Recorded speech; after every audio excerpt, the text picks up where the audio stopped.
Olá, bem-vindos ao nosso podcast. Nesse dia de hoje, sexta-feira, 9 de outubro, nós temos o patrocínio de Jazz P2P, compra e venda de criptomoedas. O website é jazzp2p.com.br. O título do nosso podcast é Amanhecer nas Montanhas. Claro, a gente gostaria de ter feito isso pela manhã, estamos aí na tarde.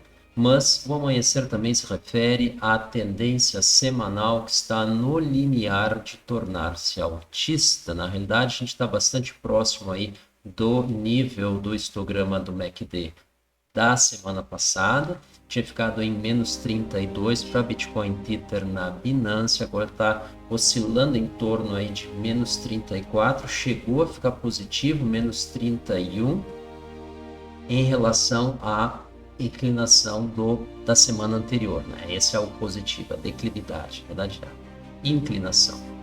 E isso seria então um indicador de alta. Evidentemente, nós estamos ainda na sexta-feira, a semana aí, como já se conhece, ela encerra às 21 horas de domingo, então nós temos aí pouco mais de 48 horas ainda pela frente, então ainda é um pouco cedo para dizer que a semana se tornou então de alta. A gente não analisa candle em formação, não importa a duração dos mesmos e o tempo que ainda falta para sua closure, né, para o seu fechamento. Então a gente tem que ter um pouco de paciência, mas o cenário ele está sugerindo um amanhecer, tá? E por que nas montanhas, né? Será que Bitcoin está no alto? Não, é porque a gente ainda pode cair, tá? We're not out of the woods yet, a gente ainda não está livre de riscos, o volume está bastante fraco, apesar da alta, então a gente tem que se preparar para isso também.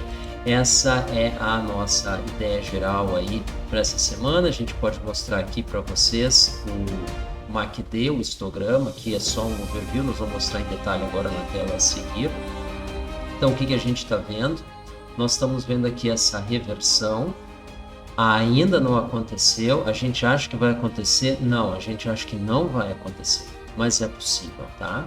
Então, o dia de hoje, ele fechando acima dos 11K100, ele provavelmente nos leva, então, por uma conotação de alta, por uma inclinação ascendente no histograma do MACD, que é o que a gente acompanha, e isso então, mantendo-se até o final da semana, configura essa semana aqui como uma semana de alta, e aí sim a gente está oficialmente numa tendência semanal altista, segundo Alexander Elder propõe ali no seu livro Trading for a Living. Então vamos para os gráficos, a gente começa aí com exatamente esse. Tá? Na semana anterior, nós fechamos aqui com o histograma em menos 32,5 e nesse momento nós estamos em menos 34,5, ou seja, ainda estamos com uma declividade negativa. Então a gente tem que ter a paciência ali que a gente comentou anteriormente. Vamos dar uma olhada então aqui no gráfico diário, aí a gente volta para TradingView, a gente estava há pouco na Binance. O que nós temos aqui? Estamos evidentemente com o dia em alta, vale a pena reforçar. Os últimos 3 dias foram de alta. Nós vamos ver quem mais teve 3 dias de alta, tá? A gente está acima agora do conjugado das médias móveis. Nós fizemos esse rompimento exatamente aí num dia em que nós tivemos um volume relevante aqui, não tanto, mas acima sim dessa região sombreada, que é a média móvel dos últimos 200 dias em volume, média móvel aritmética, é forçoso lembrar. Então, nós podemos considerar esse rompimento, sim, mas é um potencial rompimento falso, tá? O dia de hoje, como ele ainda tem pela frente em torno aí de 6 horas, tá? 6 horas e 30, a gente deve ter no dia de hoje, então, também um movimento relevante, dando continuidade ao anterior, mas ainda assim, na nossa opinião, sugere um falso rompimento, apesar de que o prognóstico está melhor do que o anterior, tá? Nós tivemos aqui o último rompimento que a gente teve, os últimos 2 na realidade. Vamos dar uma olhada aqui no mais recente, tá? Foi um rompimento falso aqui, associado a candles de baixa, muito interessante isso. E aqui a gente teve candles com movimento com volume relevante, tá? porém vindo numa sequência aqui de alta que nos levou, trouxe desde um teste na média móvel dos 200 dias. Então aqui marcou um esgotamento de volume, a gente teve o rompimento e caiu. Então a gente vê uma repetição aí desse nível, desse movimento aqui, onde a gente rompeu o conjugado com volume, mas logo em seguida ele se esvaiu, tá? Isso é possível de acontecer aqui, em especial caso a gente não consiga confirmar, então, fechamento acima dos 11K100, que nos leve, então, a confirmar a tendência baixista, e aí a gente deve ter, então, uma retração natural, então, ao longo dos próximos dias, que nos tragam, então, de volta testando aí essa média móvel, tá? Essa é a nossa expectativa. Então, estamos ainda em tendência de baixa, a semana ainda não terminou, o dia nós estamos rompendo as médias móveis, mas a gente está fazendo isso com pouco volume, tá? A gente não tem aqueles candles aqui que realmente se destacam do conjugado. Vocês podem ver aqui que nós estamos aqui decaindo ao longo dos últimos dias. Então, pode ser um rompimento, claro, mas a gente acha que a probabilidade ainda não é grande o suficiente para uma aposta maior. Vamos dar uma olhada então nos demais drivers dos preços da Bitcoin. Então a gente começa com a Binance, que é um driver endógeno, aqui também no gráfico diário. O que a gente tem aqui? Volumes, todos eles dentro, então, de um nível sem relevância, sem passar do threshold, tá? E perdendo então força, que a gente pode ver aqui a declividade negativa associada aqui aos candles, às colunas de volume. Então elas estão cada vez menor aqui na média e nós não estamos fazendo novos topos, tá? Então a gente acha aqui que a força motriz está acabando e isso pode encerrar a movimentação, apesar dessa configuração altista aqui fantástica, tá? A gente está numa trajetória de alta muito bonita, muito bacana. A gente teve aqui alguns retracements, alguns pullbacks aqui, testes às médias móveis de 200, depois a de 50, então a gente pode ter aqui, acabamos de ter um teste aqui, a média móvel de 20, a gente pode então simplesmente ter um leve recuo até ela por enquanto, tá? Então nós não vemos aqui um impulso vindo do BNB. Então, o nosso driver endógeno, que vem das próprias criptos, ele não está com toda essa força. Isso deve nos manter onde nós estamos. Vamos dar uma olhada aqui no SP500, isso que a gente queria mostrar para vocês, o gráfico diário, ver se a gente consegue pegar de uma outra fonte aqui que nos dá o volume, SP500 Index, está aqui.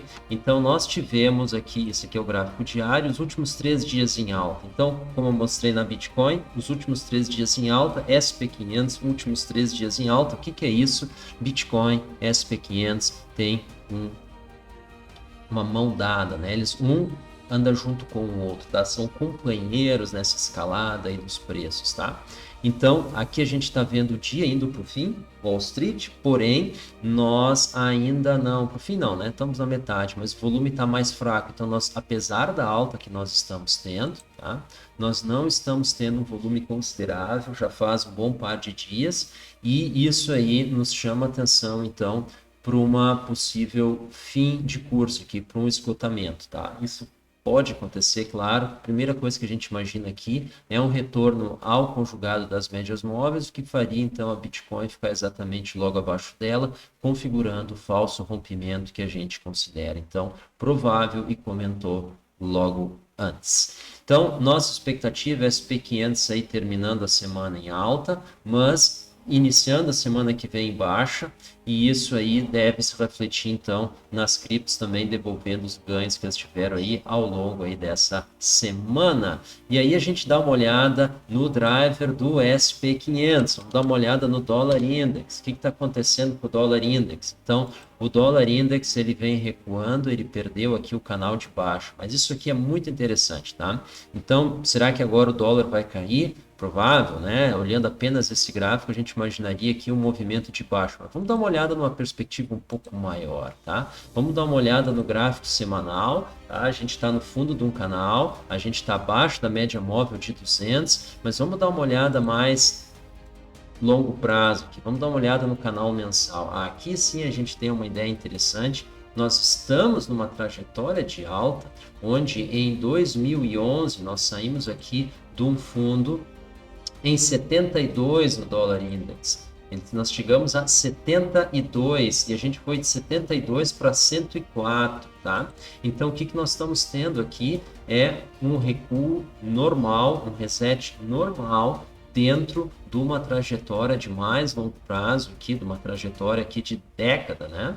Há 10 anos atrás, praticamente, nós iniciamos um movimento de alta, tá? Um bull market aqui no dólar e nós estamos aqui no fundo desse canal aqui, um teste ao fundo. Então, a gente pode aqui tranquilamente entrar numa trajetória altista e fazer testes. Então, é bem provável que apesar da gente ter no curto prazo aqui uma queda ou mais um teste aqui, a continuidade do teste ao fundo do canal, a gente pode esperar sim uma recuperação e um reteste essas médias móveis aqui, sempre conjugado, né, 50 e 200. Então a gente pode subir tranquilamente até os 95 e encontrar aqui então a média, as duas médias móveis que são os 95 e 25, 95 e 99. Então vamos lá, 95 e 96, tá? Que é a mesma região que a gente já tinha mostrado para vocês. Então isso a gente vê como resistência imediata e como suporte imediato a gente vê aqui a média móvel dos 200